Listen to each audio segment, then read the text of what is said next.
day forges to a narrow advantage. Maximum security has been defeated.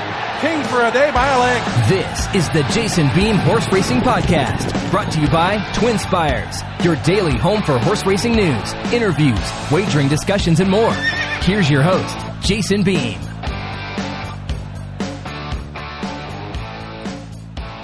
All right, on a good Friday morning, y'all. Welcome into the Jason Beam Horse Racing Podcast, brought to you by Twin Spires. Wrapping up our first week back, September the 24th. And Friday show, lots to talk about. Big weekend, of course, coming up. Next couple weekends, next three, I guess, are really big, obviously, with Breeders' Cup implications. You'll see a number of horses who will be starring Breeders' Cup Day running this weekend, next weekend, and the following.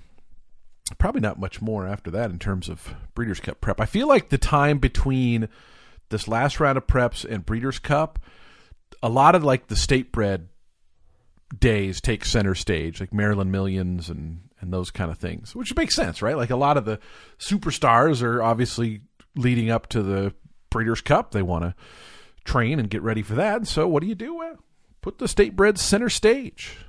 Who doesn't like seeing a good New York bred race or a Oklahoma bred? Yeah, we'll talk a little Remington Park, the Oklahoma Derby coming up this weekend. Your Ellis Park Derby winner, Superstock, of course, Arkansas Derby winner as well.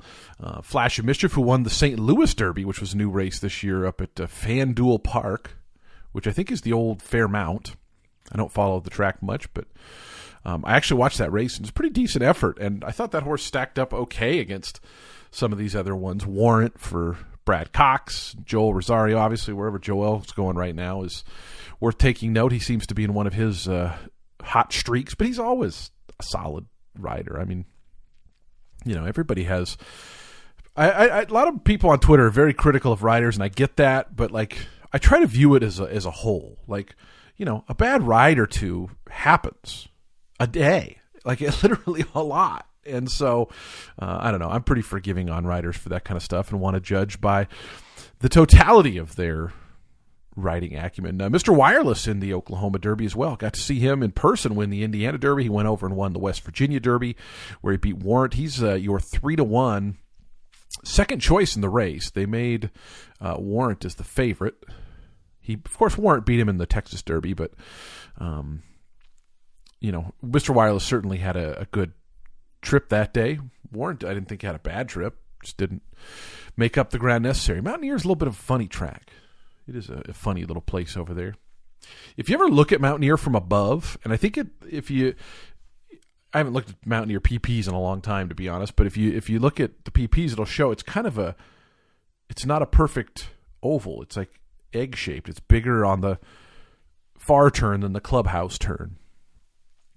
And I don't know why that is. Maybe it's just how it was designed. I don't know if there was a purpose to that. But I think it's one of the only tracks that has that kind of setup. So, but yeah, look, you know, Mr. Wireless, just to me, Brett Calhoun's barn this year has been very, very solid. I mean, I know he is most years, but it seems like he's got some really nice runners. I mean, Hidden Connection we talked about earlier this week, and we'll probably talk a little bit with the boys in the jury as they're all obviously Churchill based. But Mr. Wireless, he's got, by my standards, I mean, he's got some solid runners in the barn right now. And Mr. Wireless is certainly up and coming, and they've kind of taken their time. I think they kind of just know where he fits. They're not in a hurry to go take on the real big dogs, because you can make so much money with these derbies, you know, these state derbies. I mean, this horse has made $670,000. He made his career debut in March. He won his first career race in late March, his maiden race.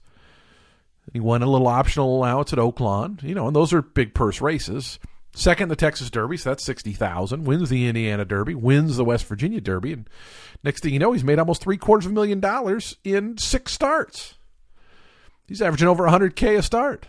So they've obviously, I mean, it's been a very smart campaign.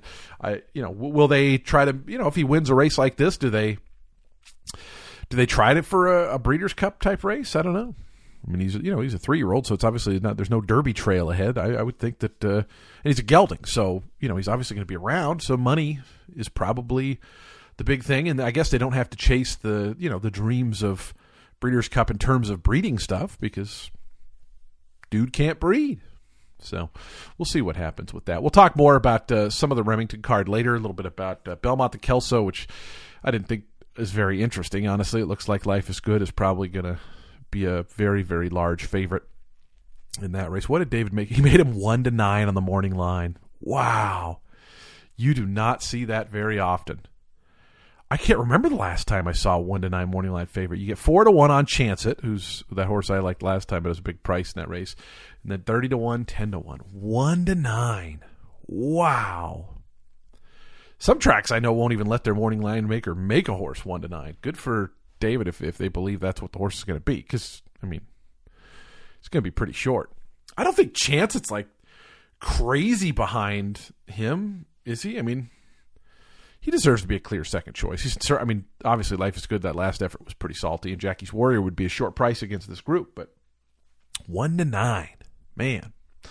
So we'll talk about all of that a little bit later on. I did want to touch on some news of the day, very sad news out of the Aidan O'Brien barn that Santa Barbara passed away. Of course, just won at Arlington a few weeks back. Has been over here racing in the U.S.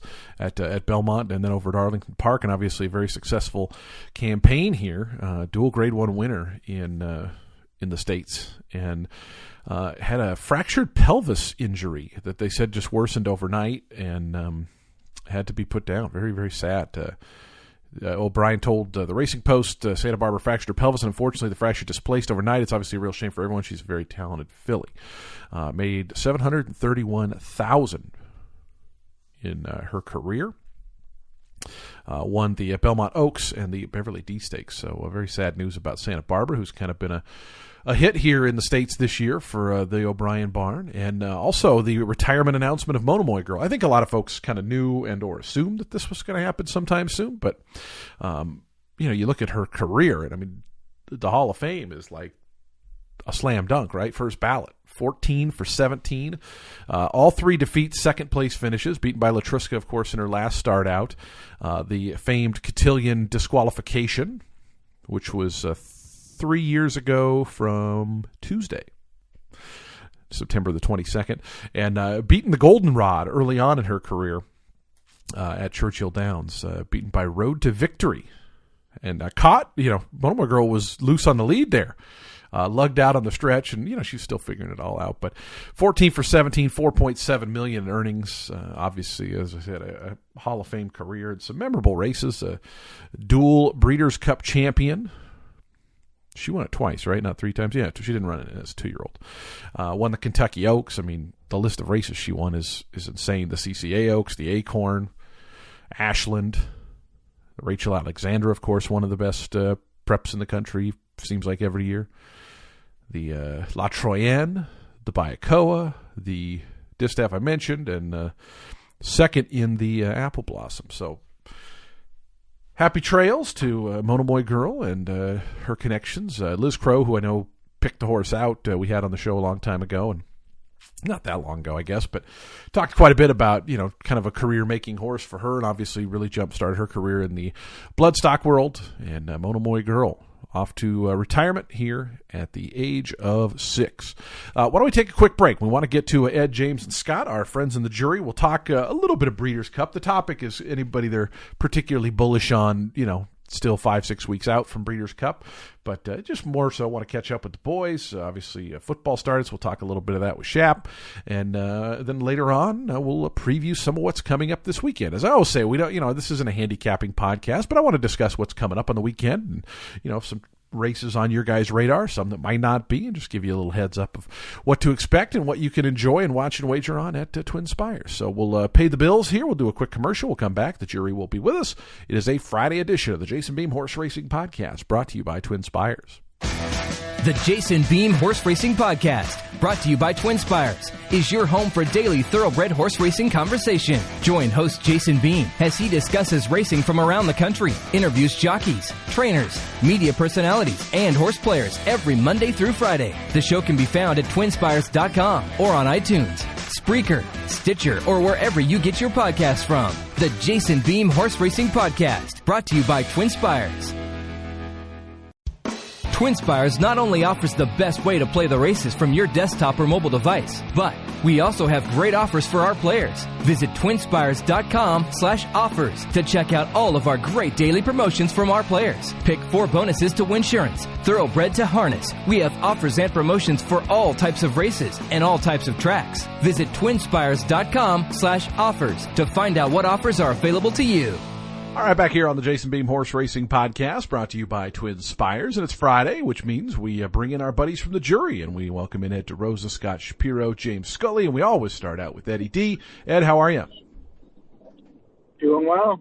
Racing back at Churchill, which I definitely enjoy, and the fall weather is here, which I also enjoy, so lots of enjoyment to go around. You were roving reporter Saturday night, man. You were everywhere on the concourse. I try to be a man of the peace, whether it's stakes-winning trainers or $2 bettors. It's all about having a good time beneath the Twin Spires. The best was there was some girl you interviewed and said something about the horse race. She goes, "Is there horse races here?"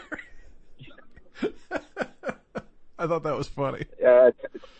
Town and gown. Not everyone knows about everything that goes on. I thought she was just being fun and sarcastic. I didn't think she was actually being real about it. My read was she definitely was not there for the races, so that was kind of her way of joking about that. Okay, yeah, there you go. I mean, because that town, I know there's racing, but I'm not here for that, so there might as well not be. Louisville, their horse racing, whether it's Derby or whatever, like people know what's going on there. It's there's been times where I've been in towns where I say where I work, and they're, Portland Meadows. I'd be like, "Oh, I'm the announcer at Portland Meadows." They're like, "That's still a thing? They run still there?" But I feel like Louisville, like I remember on Bumble. Every other girl's Bumble picture is their Derby outfit. Like it's a huge percentage of people. Well, did I lose you, Ed? Or did you just not have a Bumble comment? Yeah, I was trying to say all the media personalities here have that picture with like the spire in the background. Yeah. Like that's, if you're on TV or in radio in Louisville, or if you've ever even worked here, that's got to be your picture. I know you love a good GIF, as many people on Twitter do. The 2 big GIFs I thought came out of opening weekend at Churchill Downs were the Scott Shapiro laughing in front of the falling money, and Raylu Gutierrez hitting the jump shot and turning around like, "What do you want?" Which one was your favorite of the 2? I think since the Scott one is like, the purpose was like to be hype. With Scott, it's part of our open. I would say that one. Raylu may have gotten the nod if it were totally clean, but since it has the simulcast wrap on it, that takes a little away from it in my mind. Okay. But nevertheless, looking dead at the camera. Oh, it was awesome. And sticking the gun in the holster is quality stuff. But shaft to cap in front of falling money. It's a strong double. Yeah, it was a big night. Raylu had a big night for the Colonial connections out there at Churchill. I shouldn't say Colonial connections. It's not like Just Might was not a Churchill horse before that, but we like to claim them if they run there once. But Hidden Connection was probably the talk of the night. Very, very impressive. I was actually kind of surprised. I definitely thought we were looking at sort of a mid-90s Brisnet speed rating, and she only got an 89. But we'll see. Sky seems to be the limit. I mean, to stalk like that, and then as soon as Raylu gave her an inch, she exploded, and that's definitely what I love to see. Mm-hmm. Yeah, Calhoun looked. For as much as Calhoun gets excited, he seemed obviously pretty optimistic in your post-race interview. Right. Yeah. No. He. I talked to him Friday. Caught him in the paddock. Did one of those deals, and definitely sensed a lot of confidence. And then, to have a win like that, I don't think anyone expects that, no matter how confident you are. And I definitely sensed some, sort of that beaming pride from him. That he might, have something special here. Well, and I know you had touted the horse and liked the horse, so you get a little credit on that win as well. I feel like Hidden Connection obviously became the talk of the night. What did you make of the boys' race? Obviously, started to fall apart a little bit at the end there, but just your thoughts on that one. Yeah, certainly. No offense. to the field. I mean, they're, graded stakes winner and graded stakes place now, those behind him. I thought sort of the Chris horse who was runner-up, which Sophie gave an incredible ride to, saving ground and almost getting put up if the objection had been allowed. But, that was kind of one of those bellwethers. Well, if this horse finished second, what's going on here with this field? And the numbers ended up sort of playing that out, came back slower than the Philly race by a considerable margin, or at least the winners' figures were slower. So, yeah, I'm definitely buying the Pocahontas, and I would say selling the Iroquois from a grade 1 standpoint. Yeah. Well, the other, of course, big performance, or one of them, I guess, She Dares the Devil was, workmanlike win in the last race. I thought a really good ride, just kind of keeping that hole really tight for that horse coming up the inside, because I think if there's more of a gap, maybe that horse makes it a little more of a close finish.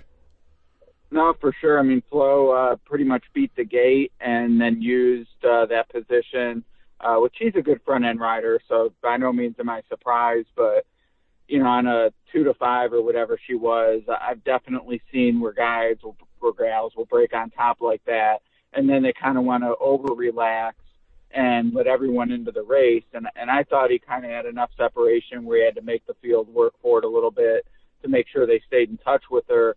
And then, as you said, he was cognizant of the only filly who could beat her and he made sure that was going to be a difficult task, which she ran well. And as a Ragozin user, I told it, a few people around me, like, the only horse who has any chance, on Ragozin is Crystal Ball. She's the only one with numbers in the zip code as She Dares the Devil. And that's how it played out. And the wagering public saw it that way too. So I didn't play it that way. I thought it, even given that thought, it was an underlaid exacta. But when it's formful like that, it does give, in terms of me, it does give you a little bit of confidence to assess that race going into the Breeders' Cup.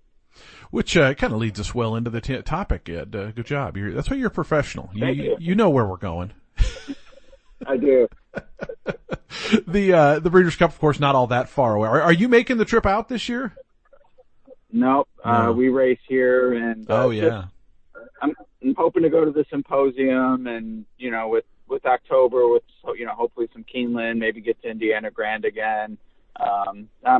I'm happy to sit it out. Once I missed last year and broke the streak, 2 years ago, it's sort of one of those, like, if I can go, I certainly wouldn't pass it up, but it's not a fevered pitch every year. Well, and you went to the 2017 Del Mar Breeders' Cup, right?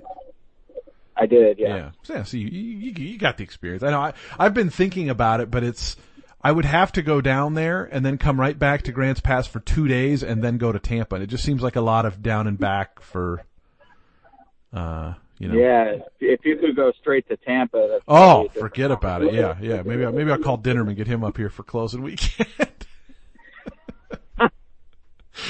It's Monday, Tuesday. He'll be available. Would that be the full length of I-10? It's I-5. I-5. Yeah. Oh, okay. Do you know about the freeway numbers, Ed? That odds are north and south, and evens are east and west. Right. That's why I thought 10 was San Diego to Tampa. Oh! I thought you meant from Grants Pass. Oh, okay. Oh, no. I think. Do you know what the first number means in three number interstate? I do. If it's a even one, it is a around the. Like if it's a 4 or a 2, it's an around the city kind of thing, and if it's a odd number, it's a spur that just goes out. That's right. Yeah, I remember that from Driver's Ed of all things. Shout out, Mr. Terrence. Oh, I was a big Rand McNally guy. Oh yeah, when, me too. The Atlas was something you'd buy, and I remember reading up on it, and it stuck with me. My grandparents would give me the AAA Atlas every year, and I would study it like the Torah, like it was. I knew everything. Like, I could tell you the population of every like major city. I could tell you, how much it grew from the 1990 census to the 2000. Like stupid amounts of dumb information. The almanac I was a nerd about too. I used to love to know how tall and how many stories buildings were in like every city. That was a big one for me. Well, Ed, we went from Breeders' Cup to skyscrapers. With What is a quince? Oh, that's always a good one. We've had a couple of recent Jeopardy folks on. We had Emily White and of course Nicole. And I remember asking Emily about that. Like, was there any like categories you were just praying to see, like foods that start with the letter Q? But I don't think it. I think Hollywood took some liberties with that one. But Ed, Breeders' Cup, we got to get back on track here. The topic this week is any horses, and you're a guy who will get bullish on or off a horse pretty far in advance. So I feel like this question was maybe geared towards you. I would say Hidden Connection at this point. Okay. Anytime, I'm a fan, but definitely a lot of times wagers will kind of influence just how excitable I get about a horse. And it was a good night on Saturday, and I kind of felt like she was at 9-2 on the morning line, which I knew that wasn't happening. Yeah. But I felt like there was still some value in the way she won, kind of justifies that. So yeah, I'm pretty excited to see her go on with it. And then just from a race standpoint, maybe less so a specific horse, especially since unfortunately they're in the same barn, so you just kind of never know how they're going to approach it. But Nixco and Essential Quality, to me, that classic 3-year-old versus older face-off that you want in the Breeders' Cup. And we'll get to see Nixco here at Churchill next week, so that's exciting. But yeah, I think the classic this year is actually a classic. I always think about this because, we'll have these setups before the final prep or whatever, and what happens if, it can't to fruition with Concert Tour? Like, what happens if Concert Tour loses? Like, this throws in the Derby into a whole thing. And, what if Nixco, got beat or ran poorly? Like, I feel like it would change the perceptions of a lot of stuff going into the Classic. No, 100%. I mean, right now, I would make Nixco the favorite, but obviously, I'm not sure what kind of field he's going to end up with here, especially, knowing that that's what he's pointing to. It won't be a surprise that he enters like Jackie's Warrior at Parks this weekend, but, anything less than a superlative effort, and maybe Essential Quality ends up favored. And then obviously if Nixco has the type of effort where they just say, hey, we need to skip the Breeders' Cup, then all of a sudden you're looking at Essential Quality dropping from second choice to clear favorite. It's a shame we don't have, future books on these races, because I think those types of markets would be a lot of fun for a race like this. Yeah, I'm curious what the east to west shipping will be, just because I know, in 2019 with Santa Anita, there was a few folks that elected not to go out, and I don't know that that'll be a thing with Del Mar, but it's still a big ship for a lot of the east guys. Yeah, no, it's nothing to take lightly for sure, especially in some of the races. Well, I'd say all of them, you're going to meet, local horses who are accomplished. So, yeah, I would think, especially in certain races, like let's take the Sprint, where, they're talking about Flightline going. Then, of course, about Jackie's Warrior, and we'll see what they decide with Life is Good and others. But, normally a year where you might take a shot sometimes with the horse who's going to be 10 or 15 to 1, you might be 30 to 1 this year. And is it worth it? That's what you got to ask yourself. All right, Eddie D, well, good to catch up with you again. It's been a little while, and we'll do it again next week. I'm looking forward to it. All right, so the jury continues on, and we head over to Lexington, Kentucky, and welcome in James Scully. James, how are you? Doing great, Jason. How are you doing? Doing good. What have you been doing? We haven't talked to you in 3 weeks, I think. What's been going on? Anything new and exciting? Well, just like I'm getting all, Churchill Downs opened last weekend, and had some 2-year-old stakes, and just getting into these Breeders' Cup preps. I took it easy a little bit after Saratoga. I went up to Travers weekend, but been watching a lot of football as well, and like I said, just getting geared up for these Breeders' Cup prep weekends and the Breeders' Cup in the fall. How was the Travers weekend up there? It was great. I mean, it was a lot of favorites won, but it was like on Saturday, I really had a great time up in the press box watching all those stakes races.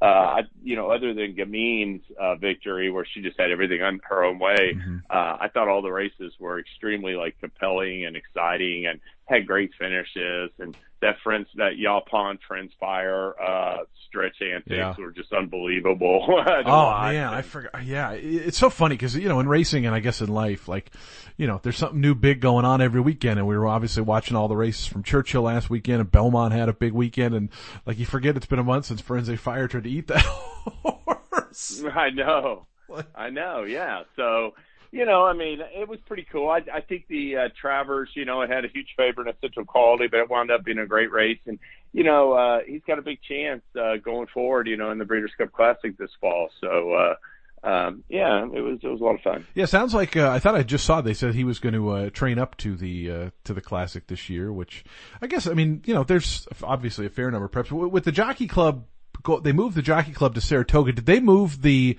Woodward to Belmont? Do you know? Or yes, okay. They did. Is that what it was? That's coming up. Yeah, that's coming up on the 2nd, and that's actually gonna have a pretty decent field in there, I guess. Maxfield and a couple other horses are in there. So by my standards, of course, but he shows up everywhere. It's funny how divisions do that, right? And it makes sense, I guess. But like Wisconsin and Bell's the One, it seems like they show up against each other quite often. I remember I made the comparison that they're kind of this year's Channel Maker Sadler's Joy, because there was like a 2.5 year period where those two, it seemed like they must like seen each other in the paddock and been like, "Oh, Sadler's Joy, what's up, man? How you been the last couple of weeks? Yeah, I haven't seen you." And like these divisions, that happens sometimes, right? Like you kind of run against your buddies to some degree. Absolutely. And I mean, like, heck, look at the Pennsylvania Derby this weekend. You've got Midnight Bourbon and Hot Rod Charlie. They were in the Louisiana Derby, the Kentucky Derby, and of course the Haskell, where Hot Rod Charlie tripped him in the stretch. So it'll be their first time seeing each other eye to eye since that. We're going to talk about after this segment, preview the weekend a little bit. And the Kelso, I know, came up pretty light on entries, and obviously Life is Good figures to be a pretty strong favorite. Obviously you were there on Travers Day when he got beat by Jackie's Warrior, but I mean, by all accounts, kind of a tremendous comeback for that horse. And I mean, I got to think the expectations are really high for Life is Good going forward. Yeah, absolutely. And I mean, I thought it was a huge effort off the shelf. His supporters had to be pretty excited on the far turn. Looked like he was going pretty good. One thing about him was, Mike Smith kept him well off the rail, and Jackie's Warrior sort of cut the corner and went up the inside and really had a good surge because he's in just such great form. I thought he ran great. It looks like he'll be tough as nails. That Breeders' Cup Dirt Mile, I don't know what they'll do, because they're going to run him in the Kelso Mile. I don't know if they're going to go to the Classic or go to the Dirt Mile. It'll be interesting to see, because Dirt Mile's got Silver State, who he's prepping as well this weekend, and could have some other decent ones. Art Collector, I think he's going to run in the Woodward, and then we'll see what he does on the Breeders' Cup weekend. Yeah, and the Dirt Mile, of course, a two-turn Dirt Mile this year, which isn't all that strange, but I guess it just seems like that one turn mile is such a different race. Like, it just shapes up different. I think it was Battle of Midway who won it last time. It was at Del Mar. It's just it's just, I just think it feels like such a different race when it's a two-turn race versus a one-turn, even though it's the same, obviously, distance. Yeah, absolutely. It does. And, it's just like, even like when it was at Keelam and, Liam's Map ran in it, and he ran huge, but I would have loved to have seen him in the Classic and see what he could have done. He would have been arguably America Pharoah's top rival, but having that race at two turns just made it a suitable option. And I don't know. I prefer the one-turn mile. I think, I associate that with like Belmont and, a lot of these great mile races, we see in New York. I feel like our buddy Ed DeRosa has been pretty outspoken of his distaste for the dirt mile and kind of what it certainly changes the Classic. I mean, every year I feel like you have a couple of horses that are kind of logical Classic types. Certainly a much different race though, right? I mean, 1.25 miles versus a mile is entirely a different race. It is. But, I think a lot of these horses, it's hard to, like I said, I mean, some of these horses might be able to get the 1.25 miles or might be able to run in the sprint, and it's different. I just don't know if there was a real necessity for it. I understand we've had some good fields and such for it, but I don't know if there was a real necessity for that race. I sort of thought the same way about the Filly and Mare Sprint. Now, granted, that's turned out to be a pretty good race on its own merits. But the dirt mile, I think, just like Ed says, I think you can make a case that it wasn't a necessity for the Breeders' Cup. The Filly and Turf Sprint is kind of turned into one of my favorite. I feel like every year it's one of the first ones of the day, but it just seems like it's provided some really entertaining races, some obviously huge prices over the last few years, and I feel like that one's been a good one. I agree with you that's been kind of a fun addition, which I guess you don't know until you try it and do it for a little while. But I'm sure they're not. Obviously the legacy races that go back to 1984 are always going to stay, but I'm sure some of the ones they've added, I would think there's wiggle room one way or the other. And I think it's great they added the juvenile turf races. I don't know about the juvenile turf sprint, but the juvenile turf, the Filly and the Colt race at 2 turns. There was that was a division that back in the mid '80s wasn't really very, it wasn't really a division in American racing, and that's one that's just like come along in the last few decades or last couple decades, and I think there was a need for it, those races. Well, James, our topic this week, speaking of talking Breeders' Cup, is obviously if they're 5-6 weeks out, are there any Breeders' Cup horses that you're pretty bullish on as far as think right now they're going to win, or horses you just think I don't like them in that race? Well, I'll just tell you, I'm a little bit. I got a couple that I'm wondering about. Especially like with Gamine. Yeah. I don't think she's as sharp. I mean, last year her race in the Filly and Mare Sprint was awesome. Looked like she was having could have just a great 4-year-old campaign. They might even run her in the Met Mile, and that didn't work out. And I just thought a couple of her stakes wins out, this year, even that Ballerina, were a little bit, uninspiring, and I think she might be a little vulnerable. I sort of wonder about Latruska as well. Now, obviously, she could run in the Classic, which would change it. But even if she ran in the Distaff, I wonder if she'd be a little bit vulnerable in that spot, having won so many races in a row. Mm-hmm. And as far as liking a horse, I'm intrigued a little bit by Nick's Go. He's going to have his final prep in the Lucas Classic next weekend, and which is a little unorthodox path. But if he's real impressive in that race, he's a horse that I thought last year in the Dirt Mile, Jason, and in the Pegasus, he was really, really good. He sort of went off form in that Saudi Cup at Met Mile. And now with 111 and 107 Brisnet speed ratings in his last 2 races, he's better than he's ever been.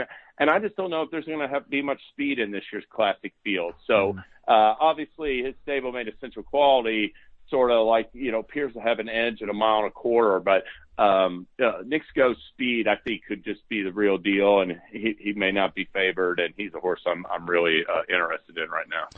Yeah, I was just talking to Ed about the fact that what happens in the Lucas Classic might have a little something to do with obviously what his price will be, because I mean if he were to get beat or kind of lay an egg or something like that at Churchill, it's obviously going to change what people think of him going into the the biggest race of the year. Yeah, absolutely. I mean, I just thought, obviously when he came back and he won that Cornhusker, whatever race by 10 lengths, it was hard to make much of that. But his race in the Whitney, I thought was his best race by far. I thought he just sort of toyed with them. I mean, he was so much the best. And, so I just came away with a new appreciation for him. Obviously he has to get that 10 furlong distance, but at the lone speed, I wonder if he could get out there like Gunrunner did at Del Mar in 2017 and just control it from start to finish. They need to change the name of that race to the Cornhusker, whatever, James. And they're off at the Cornhusker, whatever. I remember thinking before that race that was like a divergent race for Nick's Go. He was either going to win it and kind of get back to where he was, which he has, or it was going to be another defeat and he was just going to kind of be done. And obviously we know how it kind of played out. So, James, always good to catch up. We'll talk with you next week. Enjoy the weekend, pal. Sounds great, Jason. Thanks for having me on. All right, so the jury continues on, and we head over to Louisville, Kentucky, and welcome in Scott Shapiro. Shap Cap, good to have you back, buddy. Yeah, welcome back. I hope the vacation was as great as you expected it to be. It was good. Did we? I feel like I was trying to think of what we missed here. Well, the whole NFL season started. That's a big part of your work with us here around Twin Spires headquarters. How's the season gone for you so far? Pretty good so far. No complaints, nothing crazy. Couple weeks, still kind of figuring things out a little bit, not diving in too heavy, but a lot of the entertainment value. I feel bad for people, and I don't say this on Twitter because I know the bite I'll get, but I feel bad for people that let politics and silly off the field stuff get in the way of what I find to be just by far the most entertaining product around. It's just, you watch that Baltimore-Kansas City game on Sunday. There was the opening game, Dallas-Tampa. It's just so entertaining, and, it's a shame that some people let that stuff get in the way. Although I will say it seems like less people are doing that this year and maybe last year because of COVID than before that. Yeah, I've already seen a few people who said they would never watch it again that are already tweeting about it. So I think that I don't blame them. It's so entertaining. Whether you follow it like I do or more kind of casual like you do, just kind of turn it on when you can and watch the big games and follow along on Twitter. It's just so entertaining. And sure, they don't do everything perfectly off the field, and they make some silly rules sometimes. But man, it's just so entertaining. It was funny. I was talking about this recently on a show that, people will argue about stewards' decisions and, like, oh, how could you make this? Da-da-da. And they're like, only in horse racing. I go watch a football game. They still don't even know what a catch is. Like, they'll show a play and they'll be like, is that a catch? And, well, did he have possession? Did he have this? And then they'll literally argue. They're like, yes, it was a catch. No, it was a catch. Like, it's just a part of the deal. But I agree. It's I'm a casual NFL follower. I usually, watch a game maybe every other week or something like that. But I do like to follow it. I like a lot of the drama of it. And, I like when Colin Cowherd and those type of guys get all worked up over little minute details and stuff like that. Like, I enjoy that banter part of it. And I was talking about that in regards to racing. Like, it's, same kind of thing. Like, sometimes it's just fun to talk about the stupid stuff. No, definitely. There's so much that goes into the product that they've created. And I think personally, digging into the weeds more than others, I think the parity, compared to other sports, granted NBA and MLB have had different champs of late, but you kind of know who's good before the year. Yeah. And there's no doubt we know some of the good teams in the NFL each year when the season starts, but there's always surprises and there's always chaos because of injuries and just all sorts of things that really just make it a must watch. But obviously I'm biased. You are obviously biased, Jeff, but it's good to be able to admit that. I think a lot of people don't like to admit when they're biases, and I think it's an important thing to do. The Churchill September meet obviously underway, and we talked a little bit about that with Ed and James. How's the first few weeks of that gone for you? Yeah, 1 week in, and it's been good. All dirt, so it's been a little different, but I feel like the field sizes have held together pretty well. As a public handicapper, it's nice to not have to worry about whether something's going to come off the turf and all your time has been spent wasted. I guess that's the positive. And Saturday night was super fun. We had the Louisville hoops teams, both men and women's, kind of making their seasonal debut. It was quite a good buzz there for both the basketball stuff as well as the racing. We had 5 stakes races. I was thoroughly impressed with the winner of the Pocahontas Hidden Connection, Colonial Shipper, well as Colonial Shipper, and we're champions Colonial race. Shipper 1-2. Although I would argue just might shift into Colonial. Yeah, you're right on that. And Hidden Connect, and then I thought that Wisconsin and Bell's the one threw down big time in the open mine. We'll see if both or neither of them or one of them goes out to Del Mar. I think Wisconsin 7 furlongs for the Filly Mare Sprint is stretching her talents a little bit, but certainly worth taking a chance. And I'm pretty sure Bell's the one will go out there. The 6 furlongs, probably a little shorter than she wants, so she should thrive, assuming she ships well. But all in all, it's been a great start to the meet. Yeah, I've been trying to get Travis to say, I think it'd be funny if he goes, by the dirt pile, 3/8 of a mile. Oh, man. I just don't think he's going to do it, though. I don't think he's going to do it either. Luckily for him, he has the wall in his way out of the chute there, but he can see over that dirt pile. Oh, he can? Okay. I'm going to we've talked about it, but I'm going to be politically correct and not talk about what I think about the dirt pile. I love rhyming, because I love quarter to go at Pimlico, so I love little dumb rhyme calls, and so that's why I'm trying to get Travis to go with the 3/8 of a mile by the dirt pile, and it's just, he's too much of a pro, I think. That's not his style. By the way, though, did you happen to watch Sunday Night Football when Al Michaels? It was an all-time. Said something about Pimlico, right? He did. He goes. They started scoring. Both teams scored, I think, on both of their first two drives. Uh-huh. And he goes, as they're going to the break, they're off at Pimlico. And it was just so simple, but so great. It's just how he throws. He's the best. He's so great. I'll never forget for some reason. They were running the Sugar Bowl one time, and Brent Musburger twice, not once, twice during the broadcast was like, "Hey, man, I can't wait to get out to Fairgrounds tomorrow." Everybody else is talking about, Mardi Gras, Bourbon Street, and he's like, "Yeah, Fairgrounds got a nice little card going on for a Thursday. Let's get out there." Oh, it's so great. Yeah, there's an extreme horse player connection. I've gotten into watches, and I've noticed that it's the same with a lot of these little kind of niche things. When somebody else mentions the thing you're into, you instantly become bonded to them. When you see a DRF in a movie or a TV show, everybody gets excited. Yeah, that's a horse player. And I guess it would be better if it was a little more mainstream and we weren't so caught up when we do see it. But it certainly is a cool niche that that we bond, I guess would be the better word, that we share when we see stuff like that. Well, Shap, you mentioned Breeders' Cup at Del Mar, of course, not that far away. And our topic this week, as I said yesterday, it's not something we actually recommend for horse players to do, to get married to a horse or against a horse 6 weeks out, but it's fun to banter about. So was there any horses leading into, obviously still probably leaving the end of the final round of preps, that you're either real gung-ho for or gung-ho against?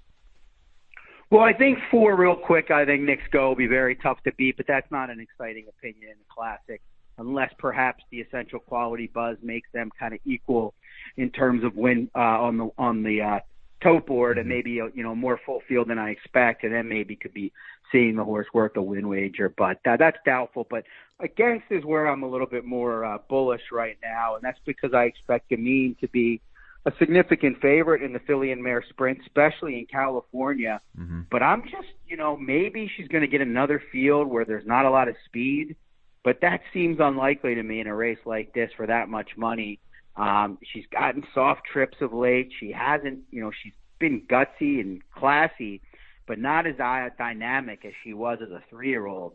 So I think she makes for an interesting play against in the Filly and Mare Sprint. Again, you said it best, getting married to and against a horse is at this far out, not ideal. But at this point, assuming there's any sort of other speed in there, I think Gamine will be worth taking a chance again. Yeah, it seems like there's been a few of her races where she'll get the lead or coast or whatever. Somebody takes a runner, like Sconson took a runner to that one time. There was a race at Saratoga where they kind of looked like they might take and then she could just kind of kicks away. And obviously Del Mar's kind of a peculiar track, I find. So I'm curious to see how it'll play that weekend. And of course, there was announced the Breeders' Cup's reviewing Baffert's eligibility, so that's a whole nother question for Gamine. But you might be able to beat her easily then. She can't win. You sounded just like Adrian and Rocky when she goes, "You can't win." That's what I. What did you cost that? Yeah. Top of the stairs, Rocky 4. You can't win. He won, by the way. So maybe I can't win, Adrian. Maybe I can't win. I don't know. Her speech at the beach, where she tells him it's okay to be afraid in part 3, I think is such a great scene. It's such a great message. It's okay to be scared. Of course you're scared. You're human, aren't you? And he's like, "Not for a fight." And she's like, "Yeah, you are." It was just so great. Good. Yeah, she really stepped up in that scene. I thought I am painfully nostalgic about Rocky movies. To me, that's my whole childhood. That's okay. It's Philly born and bred. Yeah, I ran the stairs. I was gassed by about the 5th row of them, but. That's great. Good times. All right, Chap Cap. Well, we'll catch up. Good to catch up back with you for the first time since vacay, and we'll talk to you next week, I'm assuming. Yeah, always good to hear your voice, and glad your vacation went well. All right, we'll be right back after this short time out. It is a Friday edition of the Jason Beam Horse Racing Podcast, brought to you by Twin Spires. This is the Jason Beam Horse Racing Podcast, brought to you by Twin Spires. All right, big thanks to the Jury Boys. Always good to catch up with them, especially after a little bit of a layoff. The Shap Cap. Scott's told me a couple people over the last year or two have, saw him at church and be like, "Hey, Shap Cap." He says that's how he knows they're a listener to the show. And I'll never forget they were doing the morning works on YouTube, and the live chat's going on the right, and I see somebody say the real ones know him as Shap Cap from the Beam podcast. And I was like, yes, they do, sir. Yes, they do. So if you see Scott at Churchill, give him a Shap Cap. He'll be excited to hear from you. Lots coming up this weekend, and lots we want to talk about. I mentioned Belmont, the 1-9 favoritism on Life is Good. I mean, that's just a bonkers level of favorite for what should be I shouldn't say what should be a prestigious race. What is a somewhat prestigious race? The Kelso Grade 2. The other stakes event at Belmont going on a Saturday, it's the Athenia Stakes, Grade 3 event on the turf. And you actually have a fairly big favorite again in this race, Pocket Square, Chad Brown for Judmont, who was a big winner last time out at a super, super short price. Obviously jumps in class because that was an optional claimer, but they had tried this one against Grade 1 competition and was finished fifth in both those races that the Appleby horses ran 1-2. The Just a Game and the Diana. So, beaten by very good horses. This seems like the appropriate level. Miss Teheran, the other Chad Brown runner, is 9-5 in the morning line. I'll never forget this horse. If you go back and watch, would have been the February 12th race at Gulfstream. It's just an optional claimer, and the other horses obviously are not what she's going to be facing today, but it's like one of the most visually impressive kicks down the stretch. And Pete has this great call because, there's kind of a big clot of horses, in behind whoever was loose in the lead, and Pete goes, "Let's see, where's Miss Teheran? There she is!" And she, right when he says it, she gets out of the pack and just erupts. It's such a fun race to watch, but she certainly looms the main danger. Spice is Nice is main track only entered, and so it's 1-5 for that. I know there's been some weather on the East Coast. I saw they were canceling at Delaware. I know Philadelphia Airport, some people were complaining about not being able to get in there because the race is coming up at Park. So hopefully all the weather is improved and better, because you certainly want to watch the big races this weekend, both on main and on grass, and over good courses. Over at Churchill Downs, big Saturday card coming up, a trio of stakes events. But I wanted to give a mention to a horse in the fourth race.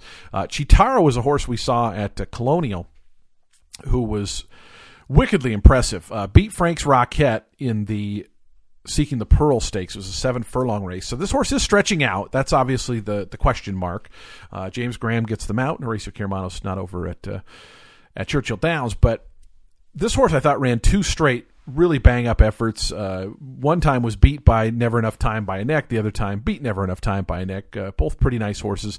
This is an optional claimer, so it's not like they're stepping up to graded stakes or anything like that. And again, a different kind of race, but I'm really excited to see what this horse can do. Just from a, watching the race, calling the race standpoint, it was pretty darn impressive. Sally's Curlin also in here, who's stretching out. They ran a mile last time at Ellis. She just gets so far back, and she just doesn't seem to have the kick. I'm probably throwing her right in the winner's circle, and I'm friends with CJ, who owns the horse, so I won't be mad if that's the case. But obviously the distance a question mark for a couple of these, and I think that'll make Saracosa, the 6 horse, probably the one to beat, just because of that, proven at the distance. I guess the Istan Council, the Larry Jones horse in that 4th race, deserving of a look as well.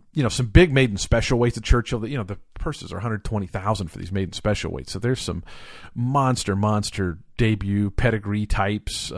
Brad Cox with Cyberknife. There was a Judmont horse in one of the early ones. I think there's 3 maiden specials on the Saturday card for 2-year-olds. So just a loaded card in that sense. The Grade 3 Dogwood Stakes for $275 grand. $275 seems to it's such a weird number for a purse.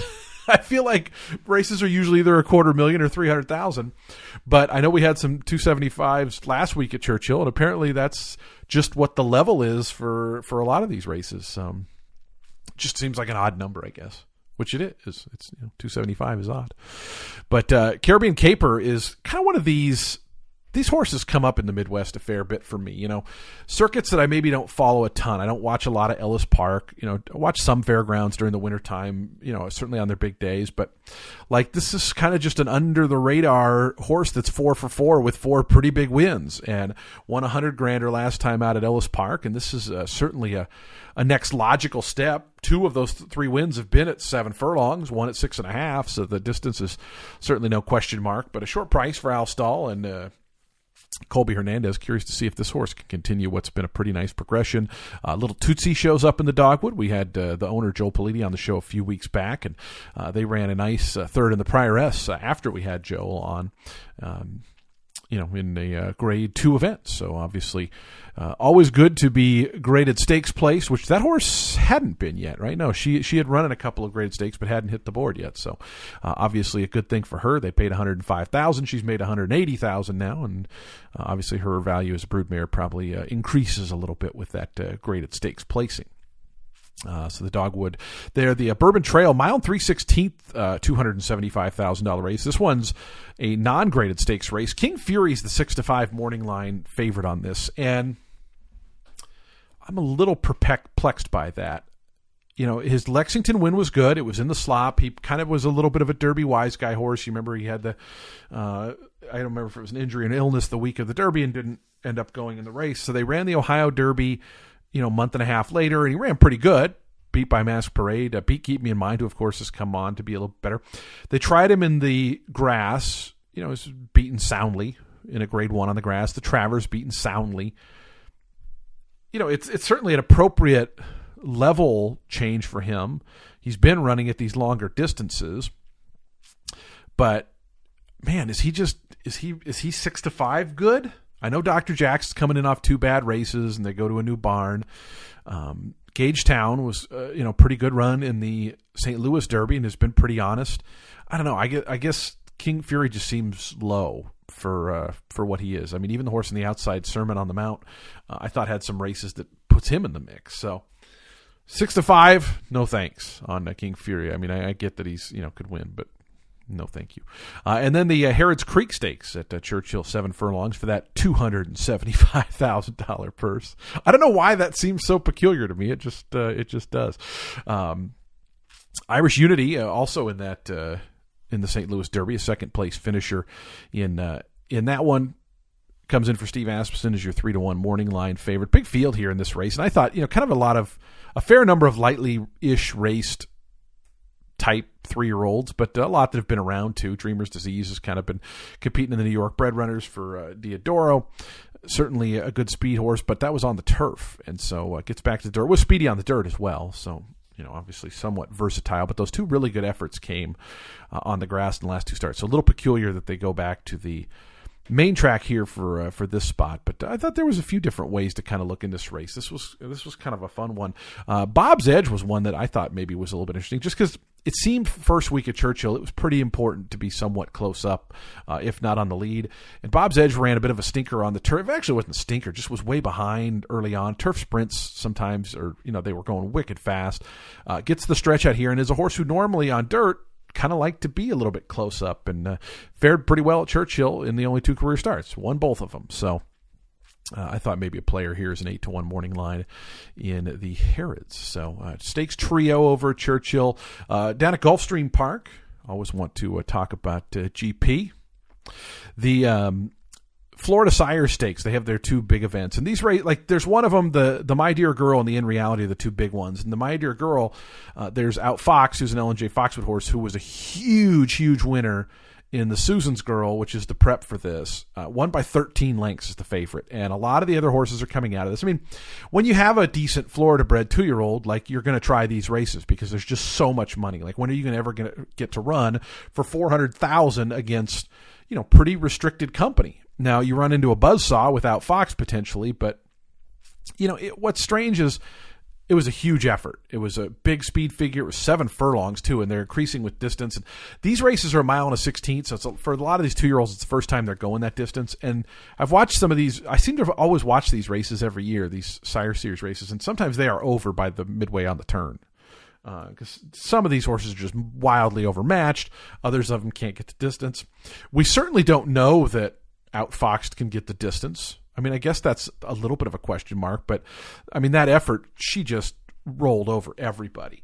Now, you do have a new shooter of sorts coming in, Chocolosa for Larry Ravelli. Ravelli's very good when he goes down to Gulfstream Park. This horse had run at Arlington 3 times, broke the maiden in the Arlington Washington Lassie Stakes on the synthetic, so the dirt's obviously a little bit of a question mark, but, speed figure was solid for what that's worth. And, again, if you're just trying to look to beat what looks like a pretty big favorite, then maybe that's the horse. But that's the horse everybody's going to go to look to beat him. So not that creative by old Jace. The in reality stakes, on the other hand, you have a lot of horses coming out of the Affirmed, which is $200,000 race. Octane won it, and Octane is in this. Octane has 2 straight wins, but went wire to wire that day, and it looks like there's some other speed here that can maybe hound that one a little bit, and the other horses weren't that far behind. So to me, this one looked a little bit more of a wide open, potentially interesting of the 2 races. The stretch out obviously is a question mark, as I said, for all of them. The surface is a question for some of them, but who was the horse I kind of thought was interesting? Oh, the number 1, Clapton. They broke the maiden 2 starts back under Chantal.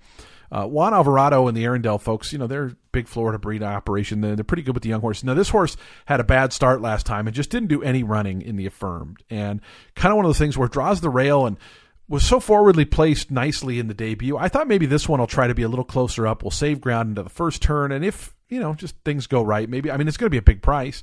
So maybe worth a look in here. That was kind of my note horse for this particular race. But, big weekend coming up. We talked some Remington Park in the Open about the Oklahoma Derby. The race before at the David Vance Stakes features Welder, who's, of course, one of the most popular Oklahoma breds in recent times, of all times. 27 wins, $1.2 million in earnings, and he's not the morning line favorite in this race. He was kind of one of those always 2-5, 1-5, 3-5 type horses in 2020. This year, things have coming back to reality a little bit because he lost 3 of his last 4. He won last time out going wire to wire, but a lot of other speed in this race, some talented horses. Broberg's got Greeley and Ben, who's coming in on an 8 race win streak for that one. So, the starter allowance horses, which this one's, he won an open allowance last time, so he's kind of no longer a starter allowance, but he's one of those ones that was eligible for 10,000 starters and 12 5-stars and 16 starters.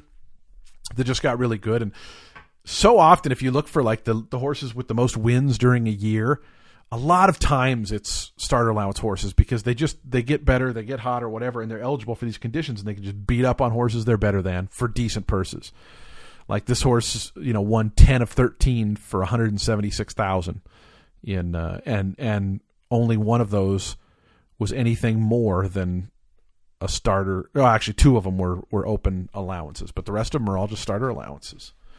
I mean, just checks after check after check. $12,000, $13,000 at a time. It's good living if you can get it. Joe Talamo on board. So, anyways, let's wrap up this edition of the program. Really appreciate you guys joining us all throughout the first week back. Glad that you remembered us.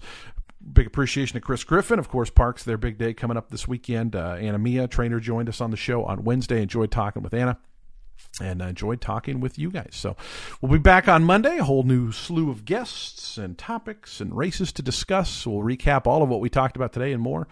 Might be a day and a half worth of weekend recap coming up on Monday's show. Just a lot to talk about. So we'll do it all next week. It's the Jason Beam Horse Racing Podcast, brought to you by Twin Spires.